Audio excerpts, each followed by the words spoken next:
श्रीकृष्णचैतन्यदेवं श्रीराधाकृष्णपादान् सहगणललिता श्रीविशाखान्वितांश्च हे कृष्णा करुणा सिन्धु दीनबन्धु जगत्पते गोपीश गोपीककान्त राधाकान्त नमोऽस्तुते तप्तकाञ्चन गौराङ्गी राधे वृन्दावनेश्वरी वृषभानुसुते देवी प्रणमामि हरिप्रिये वाञ्छाकल्पतरुभ्यश्च कृपासिन्धुभ्यैव च पतितानं पावनेभ्यो वैष्णवेभ्यो नमो जय श्री कृष्ण चैतन्य प्रभु नित्यानंद श्री अद्वैत गदाधर श्रीवासादि गौर भक्त वृंद हरे Krishna Krishna Krishna Hare Hare Hare Ram Ram Ram Hare Hare. So reading from Updeshamrit, text 9, श्लोक संख्या 9. वैकुंठाजनितो वरामधु पुरी तत्रापि रासोत्सवात् वृन्दारण्यमुदारपाणिरमनात् तत्रापि गोवर्धनः राधाकुण्डम् इहापि गोकुलपते प्रेमामृताप्लवनात् कुर्यादस्य विराजतो गिरितटे सेवां विवेकिना कः. जनितो मतलब भगवान के जन्म लेने से वरा मधुपुरी जो मथुरा धाम है वो वरिष्ठ हो गया, श्रेष्ठ हो गया. किससे? वैकुंठ मतलब द्वारका वैकुंठ से श्रेष्ठ हो गया. तत्रापीरा, और हम इसी वर्ष को डिस्कस कर रहे थे इस लाइन को. और मधुपुरी से श्रेष्ठ है क्या? वृंदारण्यम. क्यों? क्योंकि भगवान ने रास लीला की वहां पे. भगवान ने रास लीला की. वृंदारण्यम उदार पाणी रमनाथ. और उससे भी अधिक श्रेष्ठ है गोवर्धन, जहाँ पे भगवान ने अनेक रस का आदान प्रदान किया, प्रेम का आदान प्रदान किया गोपियों के साथ और अनेक ब्रजवासियों के साथ, बड़ी उदारता के साथ मुक्त हस्त से रमण किया भगवान ने. इसलिए गोवर्धन अधिक श्रेष्ठ है. और गोवर्धन से के तट पर के तल पर राधा कुंड है, जहाँ राधा रानी का प्रेम रहता है.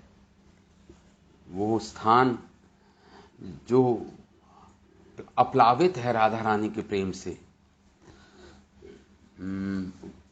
तो वहाँ वो अधिक श्रेष्ठ है. कौन ऐसा विवेकी नहीं होगा, कौन ऐसा विवेकी होगा जो नहीं रहेगा वहाँ पर और सेवा करेगा. तो लास्ट क्लास में हमने वृंदावन की महिमा और रासलीला, रास उत्सव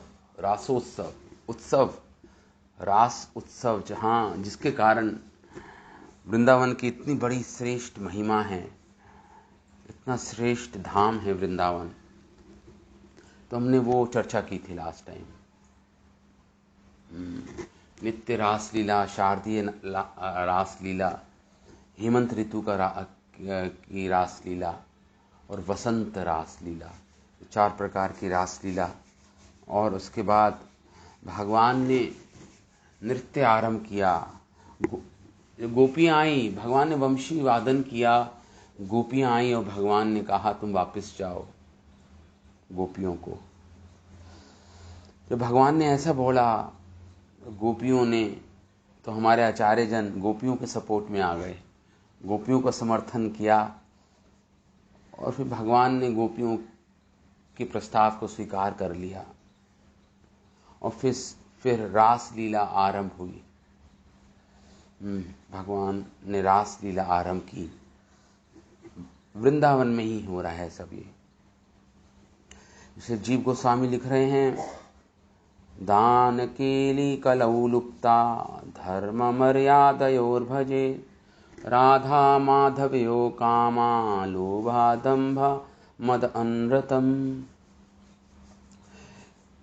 देखिए, हम इसमें जो रास लीला हुई तो वहाँ पे काम था, वहाँ पे लोभ भी था, वहाँ पे दंभ भी था, हाँ सब कुछ था, लेकिन सब आध्यात्मिक है। भगवान की अंतरंग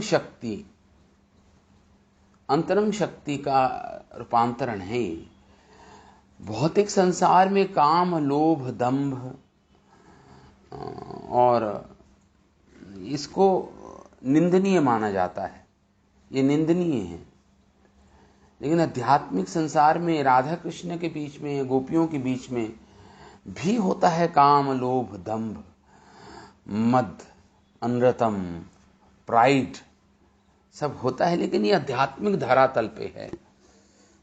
ये स्पिरिचुअल है, ये भगवान की अंतरंग शक्ति का रूपांतरण है। भौतिक शक्ति का रंच मात्र भी इसमें मिश्रण नहीं है। ये शुद्ध सत्वा धरातल पर है, आध्यात्मिक है, सब आध्यात्मिक है, इसलिए ये वंदनीय है ये सब। इसलिए जीव गोस्वामी अपनी कमेंट्री में लिख रहे हैं, जब अपनी कमेंट्री, एक ग्रंथ लिखा रूप गोस्वामी ने, दान केली कौमुदी। दान केली कौमुदी में जब भगवान गोवर्धन में टैक्स कलेक्ट करते थे गोपियों से, जब वो जाती थी वहाँ से माखन बेचने, तो एक ग्रंथ लिखा रूप गोस्वामी ने, दान केली कौमुदी। तो उसकी कमेंट्री में जीवा गोस्वामी लिखते हैं, दान केली कलौ लुप्ता धर्म मर्यादयोर भजे। हम भगवान की जो लीलाएं हैं, अंतरंग लीलाएं हैं, इसकी हम पूजा करते हैं, इसकी हम पूजा करते हैं। और कोई कहे नहीं तो अधर्म है, तो कह रहे धर्मा मर्यादयोर भजे। हम भगवान की इन लीलाओं को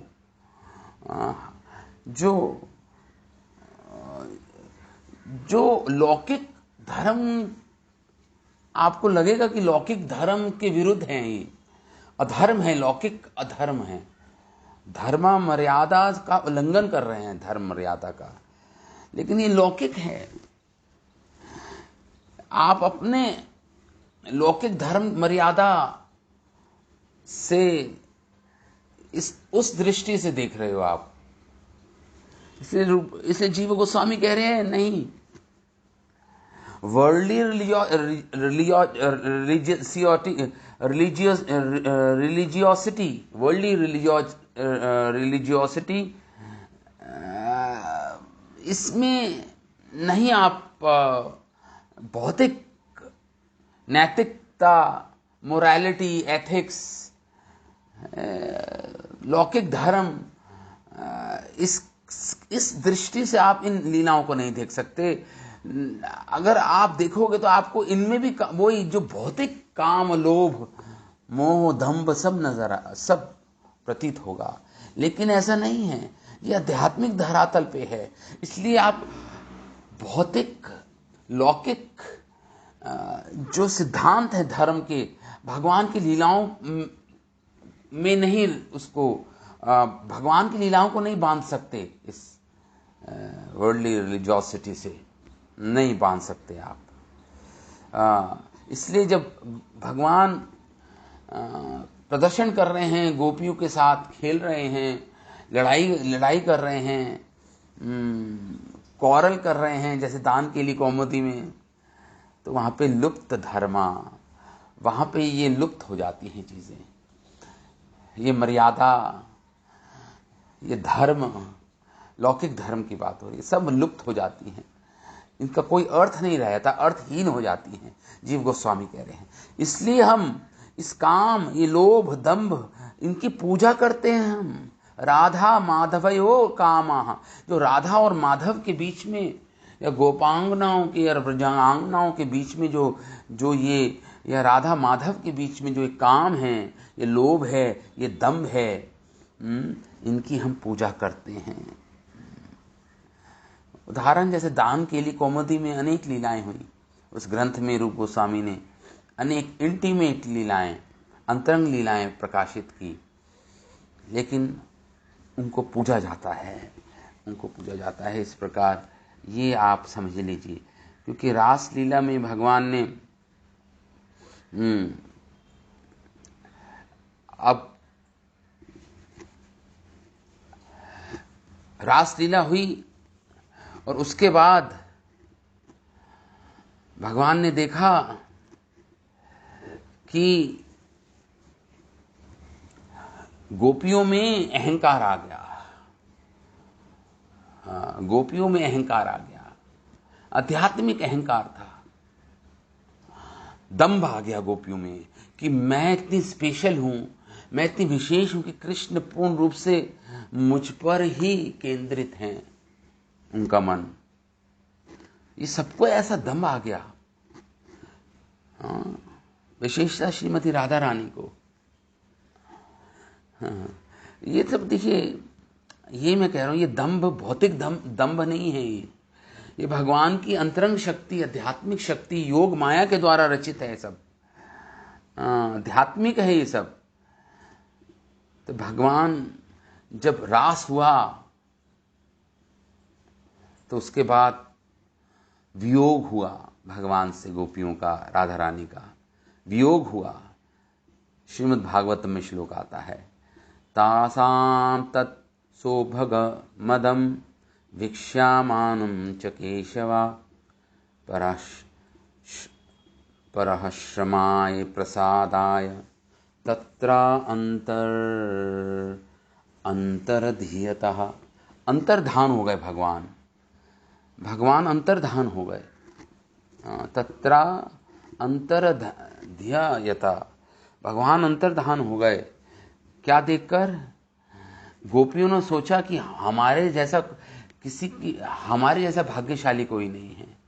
भिक्षा, भगवान ने जब देखा गोपियों के अंदर मद आ गया है, मान आ गया है, तो भगवान प्रशमाय प्रसाद आया मतलब कृपा देने के लिए और अधिक आनंद देने के लिए भगवान।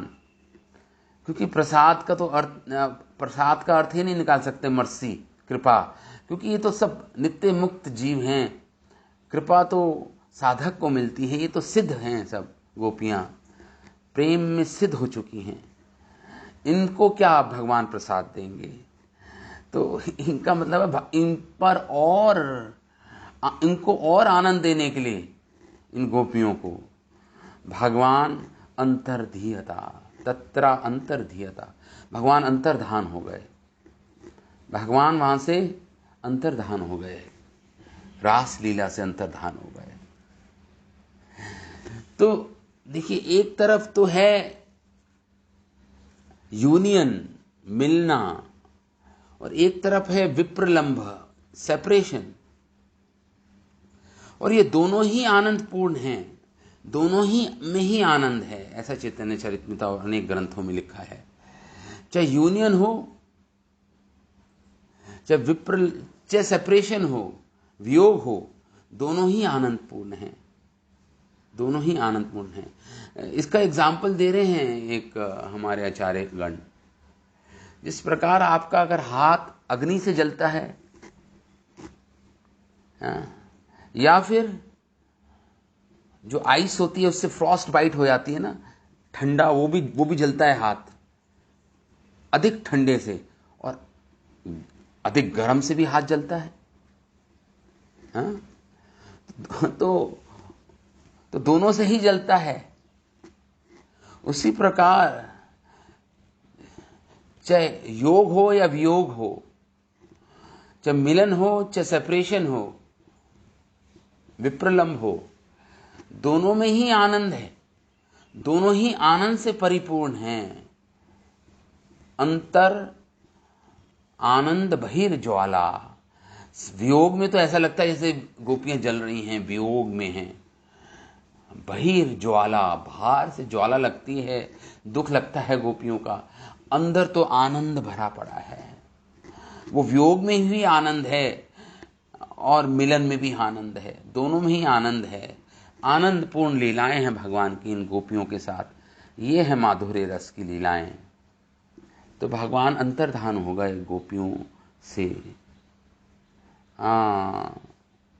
तो अब हमारे एक आचार्यगण लिखते हैं, भगवान अंतर्धान क्यों हो गए भगवान, वहां से अंतर्धान क्यों हो गए भगवान, वहां से अंतर्धान मतलब होता है गायब हो गए वहां से, मतलब अंतर्धान मतलब होता है जो दिख नहीं रहे थे। भगवान थे वहां पे, उपस्थित थे भगवान, लेकिन दिख नहीं रहे थे किसी को। इसे वैचित्र्य लीला बोलते हैं। भगवान होते हैं फिर भी नहीं दिखते, भगवान की उपस्थिति में भी भगवान नहीं दिखते, इसे वैचित्र्य लीला बोलते हैं, श्रीमद् भागवतम में आता है। तो नाना विलास परिरंभण चुंबनाद्यो आसां बहिर्हितमकारी यथा तथैवा अंतर्हितं बत विदेहम् इति प्रकामम् अंतर्हितो अंतरंगमानम अवीक्ष्य साभूत। देखिए श्लोक में हमारे आचार्यगण लिखते हैं कि नाना विलास परिरंभण चुंबनाद्योर, भगवान अनेक प्रकार की प्रेम केली मतलब प्रेम पूर्वक लीलाएं कर रहे हैं गोपियों के साथ। नाना विलास, नाना प्रकार का आनंद ले रहे हैं भगवान। परिरंभण चुंबनाद्योर, चुंबन और आदि आदि अनेक रासलीला की भगवान ने जब। आसाम बहिर्हितमकारी यथा तथैव, इस तरह भगवान ने जब रासलीला की तो उन पर बहिर्हितम, उनका हित किया, गोपियों को आनंद दिया। इसे बोलते हैं बहिर्हितम, एक्सटर्नली मतलब जिसको आप देख सकते हैं, भगवान स्पर्श कर रहे हैं, भगवान आलिंगन कर रहे हैं गोपियों का, ये बहिर्हित है। मतलब भगवान हित कर रहे हैं जो दिखने में आ रहा है, बहिर्हित, एक्सटर्नल बेनिफिट हो रहा है, गोपियों का आनंद मिल रहा है गोपियों को। हरे कृष्णा कृष्ण। तो आसां बहिर्हितम अकारी यथा तथैव अंतर्हितम बत विदेहम इति प्रकामम। अब भगवान ने सोचा कि बाह्य रूप से तो मैंने हित किया गोपियों का, अब अंतर्हित से भी, अंदर से गोपियों का हित करना है। इसलिए भगवान अंतर्हित हो गए। अंतर्हित मतलब अंतर्धान हो गए। अंतर्हितम बत विदेहम इति प्रकामम अंतर्हितो अंतरंगमानम अवीक्ष्य साभूत। भगवान ने कहा अब अंतर्हित करना है गोपियों का, इंटरनली मतलब आंतरिक रूप से हित करना है गोपियों का। इसलिए भगवान क्या हो गए, अंतर्हित हो गए। अंतर्हित मतलब डिसअपियर्ड फ्रॉम द सीन। भगवान गोपियों की दृष्टियों से अंतर्हित हो गए भगवान, क्योंकि अब भगवान अंतर्हित करना चाहते हैं। उससे पहले तो रासलीला में बहिर्हित किया, अब भगवान अंतर्हित करना चाहते हैं, इसलिए भगवान अंतर्धान हो गए। अंतर्हित हो गए मतलब डिसअपियर हो गए, वहां से अदृश्य हो गए भगवान। कृष्णा आगे जी देखिए, नीतो में वसतां प्रभु निज गुणे स्नेहाद्र हृदयाशीर। यहाँ पे हमारे आचार्यगण कह रहे हैं कि इससे हमें क्या, हम क्या सीखते हैं इससे। गोपियों के अंदर मान आ गया, अभिमान हो गया अपने भाग्य पर कि हम कृष्ण का स्पर्श कर पा रहे हैं, कृष्ण का आलिंगन कर पा रहे हैं, कृष्ण को देख पा रहे हैं। हमारे आचार्यगण कहते हैं, क्या कहते हैं, कह रहे हैं नीतो में वसतां प्रभु निज गुणे स्नेहार्द हृदयाशये। एवं विश्वस्यते न जातु चिदपि स्थेहं न पुमानंजसा माया रात्रिविहारणात्र निरहंकारेण किं तव अंतरे ध्येयोऽस्यो न हि चेत् परस्य तु कथा का गोपिकानां पुरा। कोई साधक ये सोचे कि नित में वसताम प्रभु, मैंने भगवान कृष्ण को अपने वश में कर लिया। निज गुणा, मेरे अंदर इतने गुण हैं, मेरी साधना, मेरे अंदर इतने अच्छे गुण हैं, आध्यात्मिक गुण हैं कि भगवान आकर्षित हो गए और मैंने भगवान को अपने वश में कर लिया। उसके कारण, अपने गुणों के कारण मैंने भगवान को वश में कर लिया। कोई साधक ऐसा सोचे, नीतो में वशताम प्रभुर निज गुणे, अपने निज गुण से मैंने वश में कर लिया कृष्ण को। कौन कौन से निज गुण?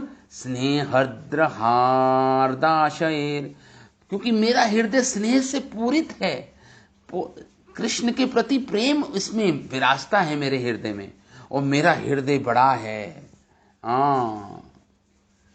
हृदय आशेर, अपने हृदय के कारण, स्नेह हृदय के कारण मैंने कृष्ण को अपने वश में कर लिया। कोई अगर ऐसे सोचे, और एवं विश्वास्ते न जातु अपि स्थेयम न पुमान अंजसा, तो हमारे आचार्यगण कह रहे हैं कि ऐसा विश्वास अपने ऊपर कभी नहीं करना चाहिए। एवं विश्वास तेन जातुचित अपि स्थेयम, ये विश्वास कभी नहीं करना चाहिए अपने ऊपर। और अपना जो कवच है उसे छोड़ देना चाहिए। नहीं, अब तो मुझे पूर्ण कृष्ण, अब तो मेरे अंदर सारे गुण आ गए हैं, मैंने कृष्ण को पूर्ण रूप से वश में कर लिया है। और ऐसा विश्वास करके अपने जो गार्ड होते हैं, गार्ड मतलब जो अपने जो रक्षक, जो रक्षा कवच है, उसको छोड़ देते हैं हम। एक साधक अगर छोड़ दे और उसने ये सोच ले कि भाई अब तो मुझे कृष्ण के दर्शन हो गए हैं एक बार, अब मैं कंफर्टेबली इस भौतिक संसार में रह सकता हूं, अब मैं बड़े ही कंफर्ट के साथ, बड़े ही आराम से मैं इस संसार में रह सकता हूं। इस स्नेहाद्र, इस स्नेह युक्त मेरा हृदय हो गया है, मेरे अंदर अनेक गुण आ गए हैं। कह रहे न पुंसामंजसा, हमारे आचार्यगण कह रहे नहीं, माया रात्रि विहारनात्र निरहंकार। कह रहे गोपियों ने तो, जब गोपियां ढूंढ रही हैं, जब भगवान अंतर्धान हो गए तो गोपियां भगवान को गोकुल की रात्रि, गोकुल में ढूंढ रही हैं, रात्रियों में इधर उधर गोपियां ढूंढ रही हैं भगवान को। लेकिन हम, वो तो गोकुल है, वृंदावन है, वृंदावन की रात्रि है, यहाँ पे भगवान को गोपियां ढूंढ रही हैं। लेकिन हम तो माया नगरी में हैं, माया रात्रि हमारी, हम तो भौतिक संसार की रात्रि में हैं, हम तो माया से ग्रसित हैं, माया चारों तरफ हमारे है। माया रात्रि विहारनात्र निरहंकार, इसलिए हमें अहंकार कभी नहीं आना चाहिए, क्योंकि कब माया हमें वशीभूत कर ले अपने, पता ही नहीं चलेगा हमें। क्योंकि हम गोपियों की तरह नहीं, हम तो माया से बने हुए इस भौतिक संसार की रात्रि में हैं, इस माया रूपी रात्रि में हम फंसे पड़े हैं हम लोग। इसलिए निरहंकारेण, अगर हमने अहंकार किया तो भगवान हमसे अंतर्हित हो जाएंगे। अंतर ध्यान मतलब भगवान हमसे ओझल हो जाएंगे, हमारी दृष्टि से, हमारे हृदय से, अगर हमने अहंकार। इसलिए निरहंकारेण किम अंतरे, इसलिए हमें सारा अहंकार छोड़कर, इस अहंकार को छोड़कर कि मैं भी कुछ हूं, मैं कितना बड़ा, कभी कभी आध्यात्मिक जीवन में मैं कितना बड़ा भक्त हूं, मैं कितना पवित्र हूं, मेरा हृदय कितना सुमन हो गया है, मतलब सुमन मतलब मेरा हृदय पवित्र हो गया है, ऐसा अहंकार एक साधक को कभी नहीं आना चाहिए। तो जैसे भगवान अंतर्हित हो गए थे, वो तो खैर अंतरंग शक्ति की लीलाएं हैं, से बनी लीलाएं, लेकिन हमार से अंतर्हित तो माया के कारण हो जाएंगे हमसे। ध्येयो स्युना ही चेत परस्य तु कथा का गोपिका नाम पुरहा। इस प्रकार भगवान जब गोपियों के दृष्टि से ओझल हो गए तो एक साधारण साधक की क्या बात है, वो तो सिद्ध गोपियां उनकी दृष्टि से ओझल हो गए। तो अगर हमें अहंकार आ गया अपनी साधना का और हमें ये ओवर कॉन्फिडेंट आ गया, अरे अब तो माया से हमने जीत लिया, अब हमारे अंदर इतने गुण आ गए हैं, कृष्ण तो हमारे वशीभूत हो गए हैं, ऐसा सोच के एक साधक तो निश्चित गिर जाएगा। जब भगवान निश्चित उसके दृष्टि से ओझल हो जाएंगे, जब गोपियों के दृष्टि से ओझल हो गए भगवान। इसलिए तो रास लीला मतलब संभोग, मतलब यूनियन, योग। और उसके बाद भगवान जब अंतर्धान हो गए तो गोपियां अब ढूंढ रही हैं भगवान को, गोपियां ढूंढ रही हैं। अब सेपरेशन है, अब भगवान से वियोग हो गया गोपियों का, भगवान अंतर्हित हो गए, अंतर्धान हो गए। इसलिए रूप गोस्वामी लिख रहे हैं कि न विना विप्रलंभेना संभोगा पुष्टिम अश्नुते कषायिते इति वस्त्रादौ भूयान रागो विवर्धते। रूप गोस्वामी लिखते हैं, देखिए जब तक वियोग नहीं होगा, जब तक मिलन का आनंद नहीं मिल सकता। न विना विप्रलंभेन, जब तक विप्रलंब नहीं होगा, जब तक सेपरेशन नहीं होगा, तो आपको मिलने का भी इतना आनंद नहीं मिलेगा। संभोग पुष्टिम, क्योंकि ये विप्रलंबी है, ये वियोगी है भगवान का। जो जब भगवान का मिलन होता है उसको पुष्ट करता है, उसको नरिश करता है। पुष्टिम अश्नुते, ये भगवान का वियोग ही भगवान से मिलन को क्या करता है, पुष्ट करता है, नरिश करता है, आनंदमय बनाता है। पहले तो वियोग होगा, जब वियोग होता है ना, जब मिलने का आनंद होता है किसी के साथ। ये तो हमारा लौकिक सिद्धांत भी यही है। जब किसी से वियोग होता है, तो जब हम बहुत दिनों बाद मिलते हैं किसी से, तो और मिलने का आनंद बढ़ता है। तो इसी प्रकार रूप गोस्वामी लिख रहे हैं उज्ज्वल नीलमणि में कि न विना विप्रलंभेन संभोगा पुष्टिम। संभोग तो जब ही आनंदित होगा, आनंदमय होगा, जब विप्रलंब होगा, जब वियोग होगा भगवान से। इसलिए भगवान इसलिए अंतर्धान हो गए।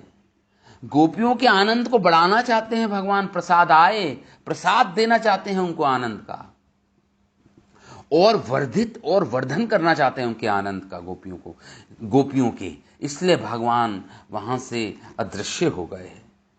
उदाहरण दे रहे हैं रूप गोस्वामी, कसायिते इति वस्त्रादौ भूयन रागो विवर्धते। जिस प्रकार हम एक किसी वस्त्र को रंगते हैं, आपने रंगा किसी वस्त्र को, उसको पानी में डाला तो वो रंग उतर जाता है। तो इसलिए वस्त्र को रंगने से पहले आपको एक डाई चाहिए होती है, केमिकल चाहिए होता है, जिससे वो रंग जब बाद में रंगीन करोगे उस वस्त्र को, कलर करोगे, ताकि वो कलर निकले ना, उसके लिए एक केमिकल या डाई आप डालते हैं। यहाँ पे यही बोल रहे हैं, उदाहरण दे रहे हैं रूप गोस्वामी। कषायिते इति वस्त्रादौ, वस्त्र को सबसे पहले उस डाई केमिकल डालते हैं वस्त्र में, ताकि जब रंगीन हो वो वस्त्र, तो वो पक्का वस्त्र हो, पक्का वस्त्र हो, जो रंग है वो खिल के आए और दोबारा ना निकले वो रंग, दोबारा वो रंग ना निकले। उसी प्रकार ये जो वियोग है ना भगवान का, सेपरेशन, ये उस डाई की तरह है, उस केमिकल की तरह है। जब पहले आप कपड़ों में डालोगे, बाद में रंगोगे, बाद में जब भगवान के साथ संभोग होगा या योग होगा या मिलन होगा, तब पूर्ण आनंद मिलेगा। तो उससे पहले वियोग आवश्यक है। वियोग पहले चाहिए, योग से पहले वियोग होना चाहिए। ये हमारे आचार्यगण लिख रहे हैं, रूप गोस्वामी लिख रहे हैं। भूयान रागो विवर्धते, तब राग का वर्धन होता है, वियोग से राग का वर्धन होता है। विवर्धते रागो विवर्धते, राग बढ़ता है भगवान से जब वियोग होता है। इसलिए श्रीमन महाप्रभु ने सर्विस इन सेपरेशन, सेवा वियोग में सेवा का कंसेप्ट दिया, का सिद्धांत दिया। ये है स्पिरिचुअलिटी एक्चुअली। वियोग से योग का आनंद बढ़ जाता है, जिस प्रकार ये उदाहरण वस्त्र का दे रहे हैं।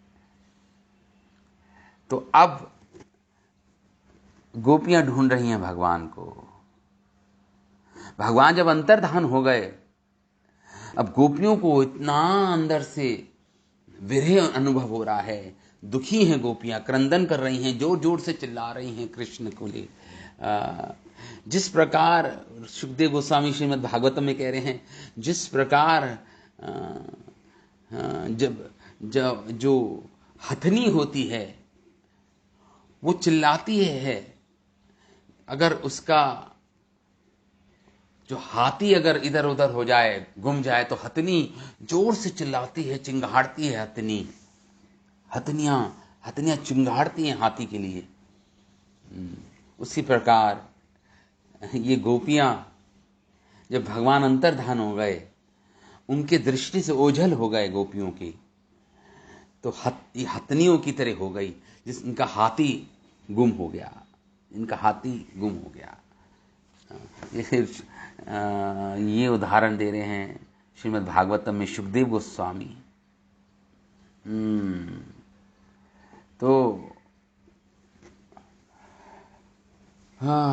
तो अब गोपियां वृक्षों के पास जा रही हैं, गुल्म लता औषधि नाम, पौधों के पास जा रही हैं, तुलसी जी के अनेक सबके पास जाके कृष्ण की वेयर अबाउट्स, कृष्ण किधर हैं इधर, ऐसा पूछ रही हैं गोपियां। विरह में गोपियां पूछ रही हैं, तो सबसे पहले कहाँ गई ये? सबसे पहले अश्वत्थ वृक्ष के पास गई गोपियां। अब भगवान अंतर्धान हो गए हैं, गोपियां ढूंढ रही हैं और सबसे पूछ रही हैं वृंदावन में, कृष्ण किधर हैं, कृष्ण कहाँ हैं? आपने क्या कृष्ण को इधर से जाते देखा? इस प्रकार गोपियां पूछ रही हैं। सबसे पहले कहाँ गई? अश्वत्थ वृक्ष के पास गई, पीपल का वृक्ष, पीपल के वृक्ष के पास गई।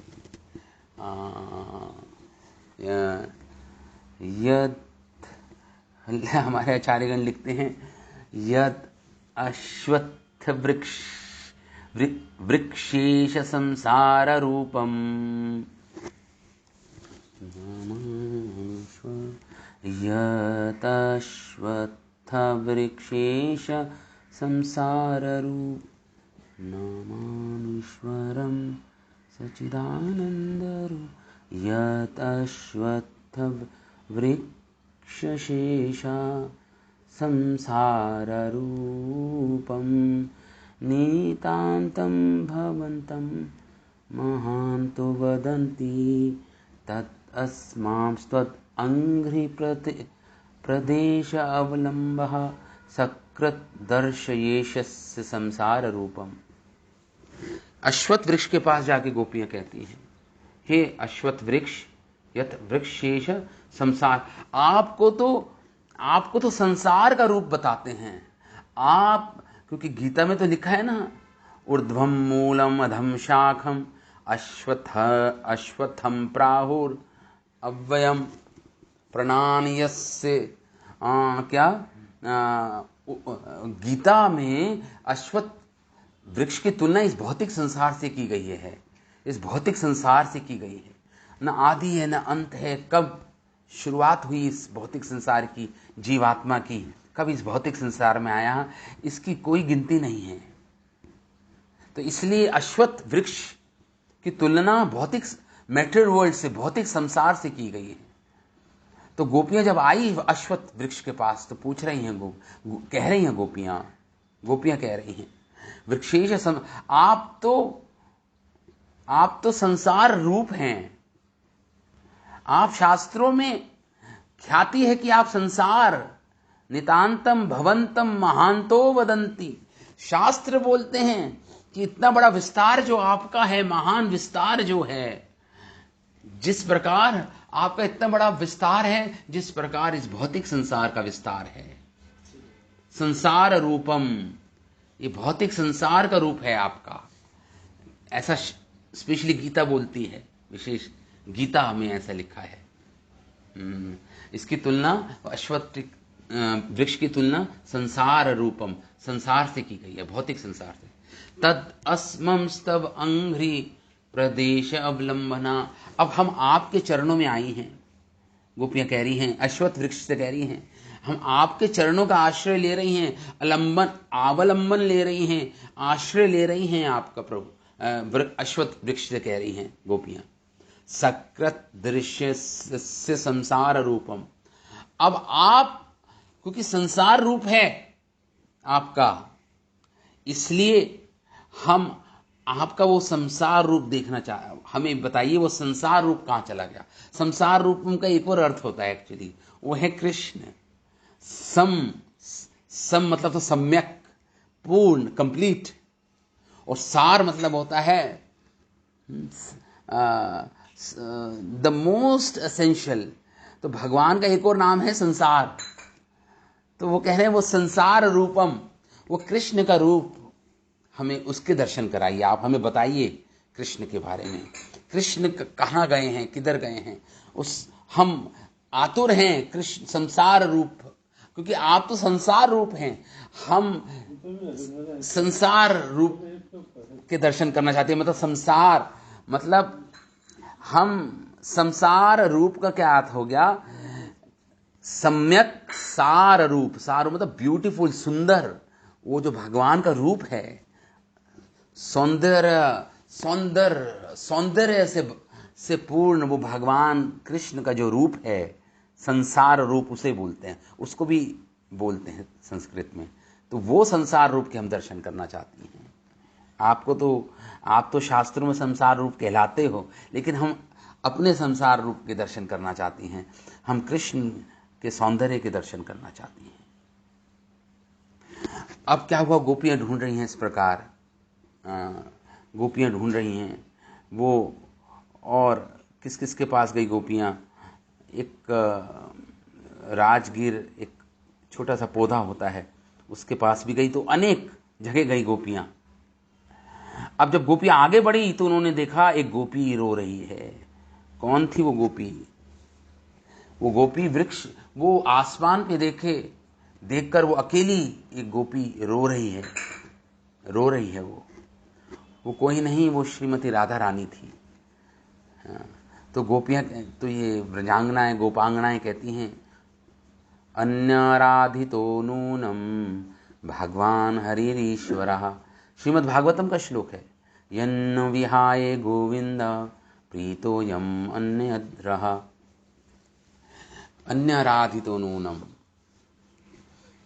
जरूर इस गोपी ने विशेष आराधना की है भगवान गोविंद की, हरि की विशेष आराधना की है इस गोपी ने।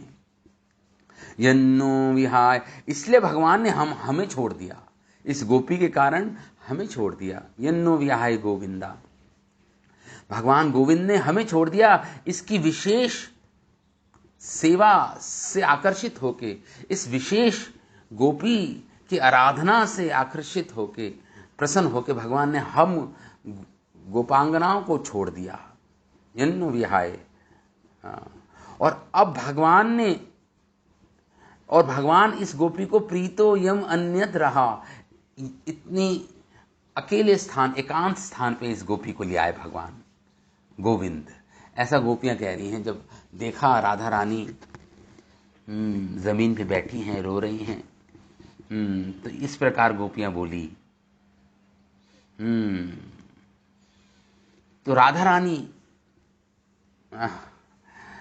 जब आसमान में देख रही है चंद्रमा को, चंद्रमा की रोशनी, उस समय तो पूर्णिमा थी, शरद रात्रि की पूर्णिमा थी, तो जब देख रही हैं राधा रानी, तो क्या कह रही हैं राधा रानी, गुरु अंगेयम इति माम अवगत्य मोहात।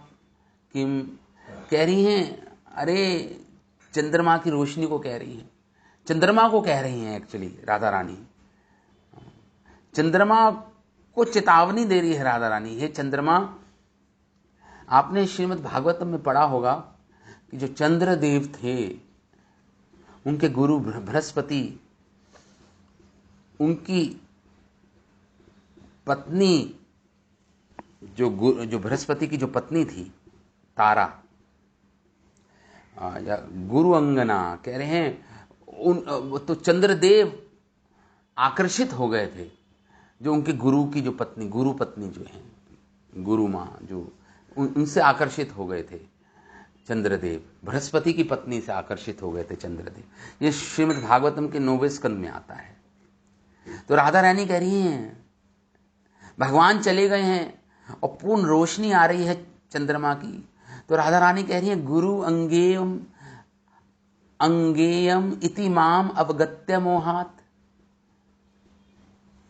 हे चंद्रमा, मैं गुरु अंग नहीं हूं, मैं बृहस्पति की पत्नी की तरह नहीं हूं कि तुम मुझे मोहित कर लो अपनी चंद्रमा की रोशनी बिखेर कर। किम रे करहे स्पर्शी, और तुम मुझे स्पर्श कर रहे हो, तुम्हारी रेज, तुम्हारी रश्मि, तुम्हारी किरणें मुझे स्पर्श करें। चंद्र निरस्त लज्जम, तुम बड़े ही निर्लज्ज बन गए हो। तुम्हारी जो ये मौन की किरणें हैं, ये मुझे स्पर्श करने का प्रयास कर रही हैं या कर रही हैं। तुम बड़े ही निरस्त लज्जम, तुम बड़े ही निर्लज्ज हो गए हो। चंद्रमा को कह रही हैं भगवान, चंद्रदेव को कह रही हैं तारा ना कामम। अरे मैं तारा नहीं हूं। तारा मतलब जो तारे होते हैं ना, तारे आसमान में, वो चंद्रमा की पत्नियां मानते हैं उनको, शास्त्र में उनको चंद्रमा की पत्नियां हैं तारे।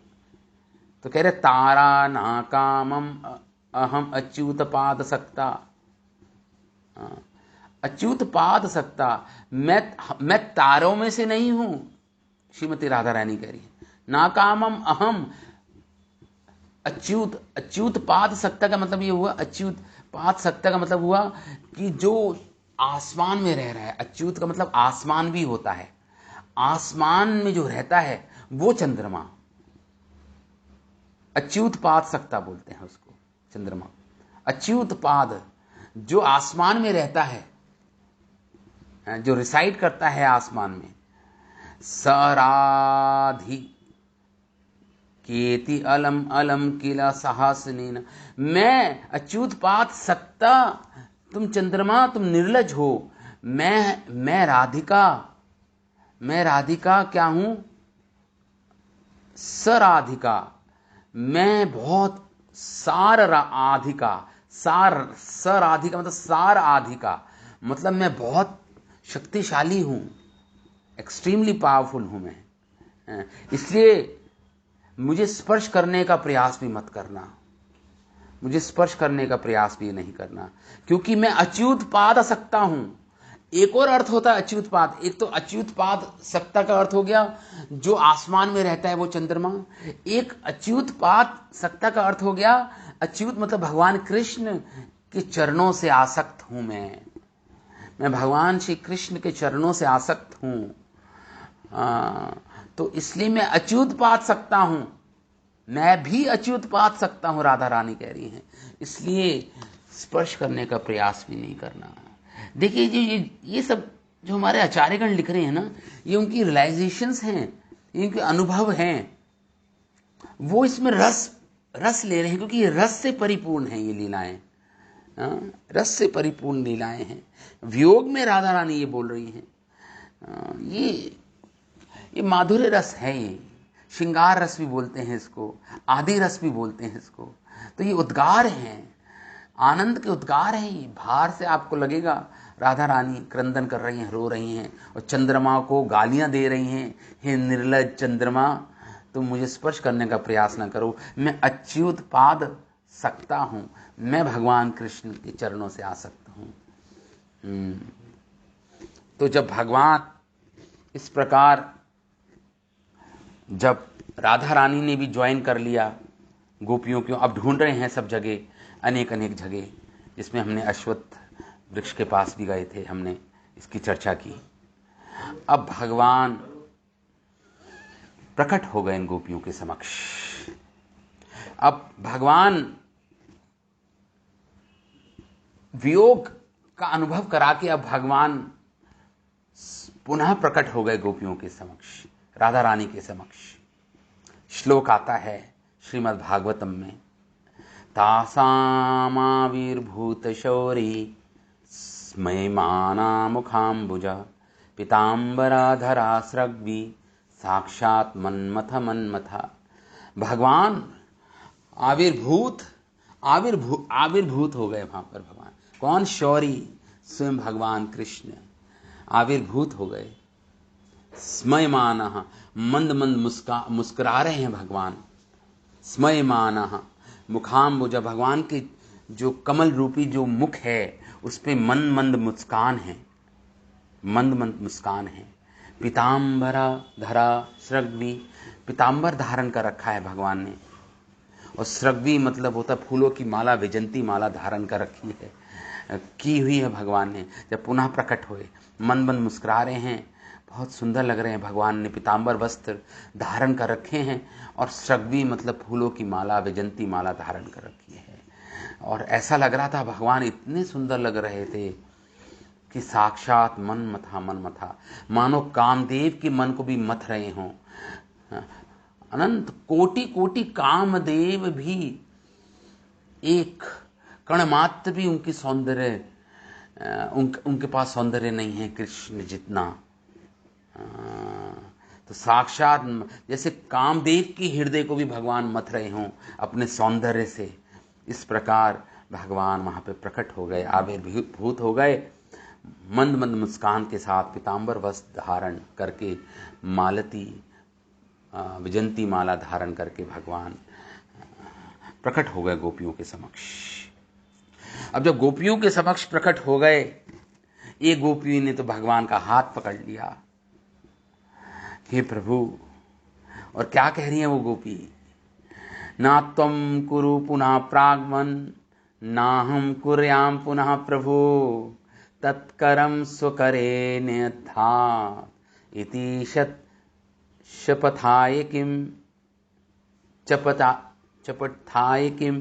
कह रही हैं गोपियां, ना तुम कुरु पुनः, हाथ में हाथ रखकर कृष्ण के कह रही है गोपी, हे प्रभु अब आप दोबारा अदृश्य नहीं होइएगा हमसे। ना तुम कुरु पुनः, पुनः वो काम मत कीजिए जो आपने अभी किया, अदृश्य हो गए, हमारे दृष्टि से ओझल हो गए। न तुम कुरु पुनः परागवान, प्रभु आप पुनः अदृश्य मत होइएगा।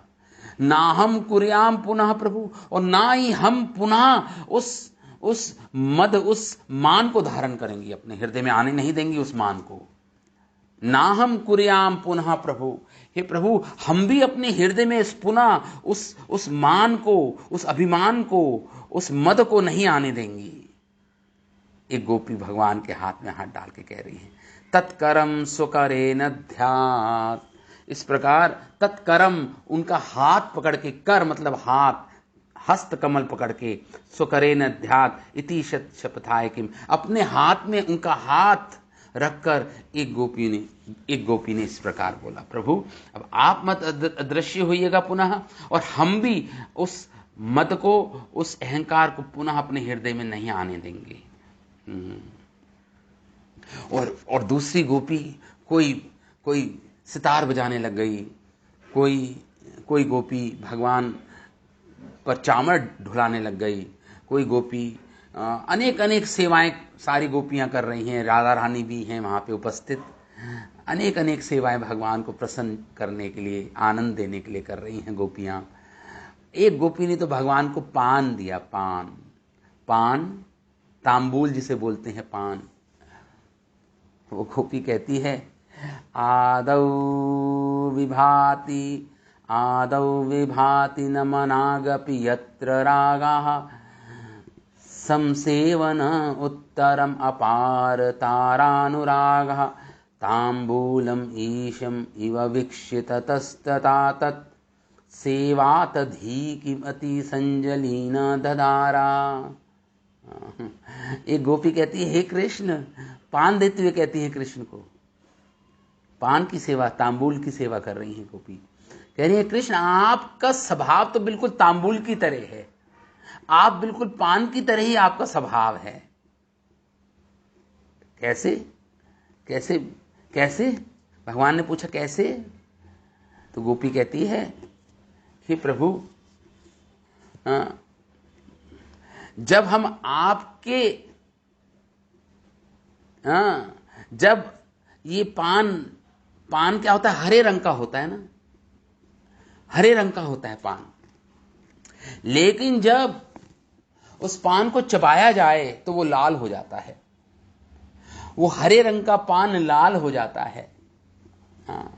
गोपी कह रही है ये। उसी प्रकार प्रभु, जब आपके निकट होती हैं तो आप हरे होते हैं, लेकिन जब हम आपकी सेवा करती हैं, समसेवा उत्तरम, जब हम आपकी सेवा करती हैं, अपार तारा और अनुराग के साथ आपकी सेवा करती हैं, तब आप जिस प्रकार, तो क्या हो जाता है? आप राग, जब हम राग का अनुभव करती हैं, राग मतलब राग इमेंस राग हम अनुभव करती हैं। जिस प्रकार पान को दो तो हरा होता है, लेकिन जब चबाया जाए, जब जब कुछ क्रिया की जाए, उसको चबाया जाए तो लाल हो जाता है, वो ही पान जो हरा था पहले। उसी प्रकार प्रभु, जब हम आपकी सेवा करती हैं तो राग, तो आप लाल हो जाते हैं। मतलब लाल मतलब आपका स्वभाव पान की तरह है। जब हम सेवा करती हैं तो राग अनुभव करती हैं हम आपके प्रति, इमेंस राग उत्पन्न हो जाता है हमारे हृदय में। राग मतलब अनुराग, प्रगाढ़ आसक्ति भगवान से, भगवान की सेवा से। जिस प्रकार पान को चबाने में तो भी कुछ क्रिया होती है ना, कुछ सेवा होती है, तभी तो वो लाल होता है पान। उसी प्रकार आपकी सेवा जब हम करती हैं तब लाल रंग आ जाता है, मतलब राग उत्पन्न होता है आपके प्रति हमारे हृदय में। इस प्रकार एक गोपी बोलने लगे जब भगवान पुनः प्रकट हुए। इस प्रकार एक गोपी पान देते हुए भगवान को इस प्रकार बोल रही है। अब कोई कहे कि अरे ये रास उत्सव जो भगवान ने मनाया, ये क्या ये सेंसर था क्या? मतलब सेंसर मतलब क्या ये धर्म विरुद्ध तो नहीं है? ये धर्म अनुकूल, धर्म विरुद्ध तो नहीं है? किसी के मन में ये भावना आए, और ये आई थी। परीक्षित महाराज ने प्रश्न पूछा था सुखदेव गोस्वामी से, क्योंकि परीक्षित महाराज देख रहे थे अनेक ब्रह्म ऋषि बैठे हैं, योगी ज्ञानी जन बैठे हैं, उनके मुख में कुछ संशय, कुछ डाउट दिखा परीक्षित महाराज ने। तो उन्होंने प्रश्न पूछ लिया सुखदेव गोस्वामी से कि प्रभु, ये कैसा आचरण था भगवान का? तो हमारे आचार्यगण भगवान के सपोर्ट में ये आरोप हटा रहे हैं भगवान के ऊपर से, ये आक्षेप जो भगवान पर लगा था। हमारे आचार्यगण कह रहे हैं, पितृलेखा प्रमहापुत्रा ना पिता पुत्र लेखधि धर्म एषो भवत्सुष्टो न धर्म अंशो इति कश्चन। हमारे आचार्यगण कह रहे हैं, अरे पितृलेखा, पिता अपने पुत्र के नाम क्या अपनी विल लिखता है। लेखा मतलब विल लिखता है, पिता लिखता है ना, पिता पुत्र लेखा दी। कभी आपने ऐसा देखा है कि पुत्र पिता के लिए विल लिखे? पुत्र तो पिता के लिए विल नहीं लिखता, विल तो पिता पुत्र के लिए लिखता है। उसी प्रकार धर्मो ईशो भवत शिष्टो, ब्रह्मा जी ने विधियां बनाई हैं, धर्म बनाया है। वेदों में ये बताया है कि ये विधि है, ये निषेध है, ये धर्म है, ये अधर्म है। ब्रह्मा जी ने लिख डाला वेदों को। और ब्रह्मा जी कौन है? भगवान के पुत्र हैं। ब्रह्मा जी तो भगवान के पुत्र हैं ना। वो विधि मतलब ब्रह्मा जी, वो भगवान के पुत्र हैं। तो क्या भगवान, इससे ये पता चलता है कि भगवान विधि के अंडर नहीं है, विधि भगवान के वशीभूत में है, वश में है। मतलब विधि मतलब ब्रह्मा जी ने जो धर्म बनाया वो, उससे आप भगवान को बांध नहीं सकते। जैसे पुत्र विल नहीं लिखता पिता के लिए, पिता विल लिखता है पुत्र के लिए, उसी प्रकार ब्रह्मा जी भगवान को अपने लौकिक धर्म में, अपने जो उन्होंने विधि विधान बनाए हैं, इसमें भगवान को बांध नहीं सकते। वो पिता हैं ब्रह्मा जी के, भगवान कृष्ण विष्णु। तो वो भगवान पे नहीं लागू होती, वो नियम, वो धर्म के नियम भगवान पे लागू नहीं होते, क्योंकि भगवान पिता हैं। और जो धर्म बनाने वाला है, जो लिखने वाला है वेदों में, वो भगवान का पुत्र ही है। ना धर्मो अंशो स्ति कश्चना। इससे ये प्रूव होता है कि भगवान की लीलाएं इस लौकिक धर्म, इस लौकिक विधि विधानों से परे हैं, गुणातीत हैं भगवान की लीलाएं। ये पुण्य पाप धर्म अधर्म सब गुणों से बना है, सब 3 गुणों से बना है प्रकृति के। लेकिन भगवान तो गुणातीत हैं, गुणों से परे हैं। तो भगवान को नहीं बांध सकते आप अपनी विधि से, विधि विधानों से। इसलिए ये रास उत्सव जो भगवान ने किया, यदि स्यात्, हमारे आचार्यगण कह रहे हैं, यदि स्यात् धर्मस्तत् ऐशम चरित्रम कथम शृण्वतात स्यात् अधर्म अपहारी। अरे वो भगवान अधर्म कैसे आचरण है उनका, हो ही नहीं सकता भगवान का आचरण अधार्मिक। अरे भगवान की कथा सुन के, भगवान की कथा सुन के लोग अधर्म से मुक्त हो जाते हैं, लोग पाप से मुक्त हो जाते हैं भगवान की कथा सुनकर। तो फिर भगवान का पापपूर्ण आचरण कैसे होगा, जो उनकी कथा सुन के ही सब जन पाप से मुक्त हो जाते हैं, अधर्म से मुक्त हो जाते हैं। तो वो हमारे भगवान कृष्ण अधर्म आचरण कैसे कर सकते हैं। हमारे आचार्यगण कह रहे हैं, कथम शृण्वताम स्यात् अधर्म अपहारी।